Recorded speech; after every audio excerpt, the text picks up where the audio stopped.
Ledger Clerk, I wouldn't require any specific qualifications whatsoever. I am looking for someone who is able to demonstrate an ability to follow process, who has worked in quite a methodical way historically.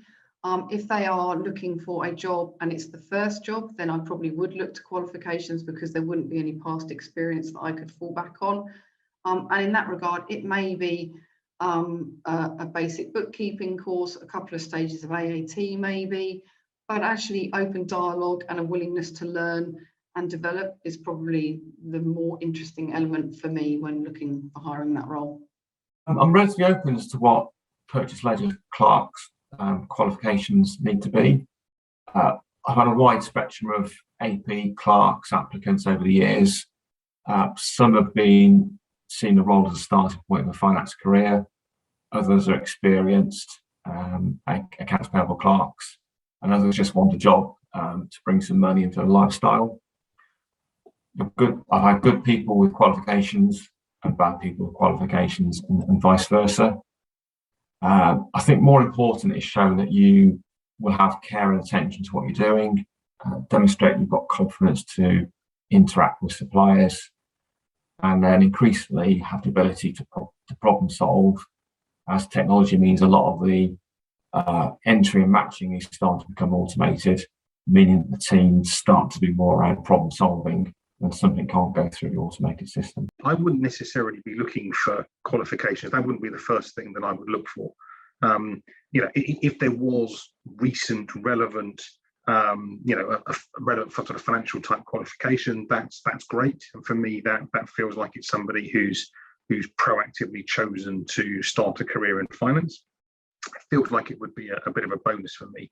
Really, what I'd be looking for is somebody who has demonstrated a proactive choice to want to do the job, either through previous work experience or through experiences that they've had. So for me, it's not really about the qualifications. For me, it's about relevant work experience and a proactive choice that this is what they want to do, and as a result, therefore, they will be successful in the job. For a purchase ledger clerk who's relatively junior within most finance teams, what I'd be looking for as a minimum is a good standard of basic education. I'd want to know that their literacy and numeracy is up to a level where they could really just be let loose on running certain things. I'd also be looking for maybe some experience in other businesses of doing similar things. So the qualifications would become less important to me. If I was looking for specific qualifications, I'd maybe be looking for someone who's done some bookkeeping or maybe an accounting technician qualification to give them the fundamentals, so that then I'd have a feeling that I've got someone who understands the process of the accounting side rather than just pressing the buttons on the computer and making it work. The qualifications that I would look for in a purchase ledger clerk is someone that has done some basic accounting training, but not necessarily anything beyond that.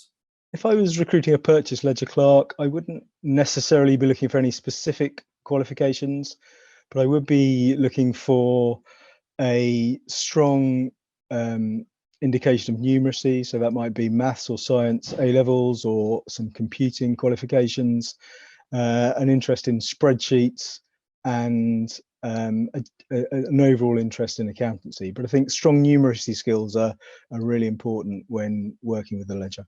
From Purchase Ledger, I will be looking for a decent academic record, just with maths and English in there. I think it's a kind of role that needs good communication skills, and I think it needs, the numeracy, etc., that's needed to, keep a good control over the accounts that they deal with. So, yes, a decent academic record helps. I think I would look for good organisational skills. Tends to be that, particularly as you get to deal with larger accounts, then, it can become a facet really to be able to handle large volumes of data, but then to be able to call on that whenever it's needed, and to, if you're ever needing to analyse a particular credit or account, or to deal with a particular creditor, then I think being well organised in the way that you do your work is important. And I think from a qualities point of view, I would look for somebody with a calm demeanour and who's able to deal with, as I say, sometimes what can sometimes be difficult difficult clients. The qualifications for a purchase ledger clerk really need to fall into Excel skills so that they can accurately work with figures. Again, they need to be a maths master. They really need to be able to spot any discrepancies that they can see almost immediately, and a really good command of English. They need to have competence and ability to communicate with their peer group as well as customers.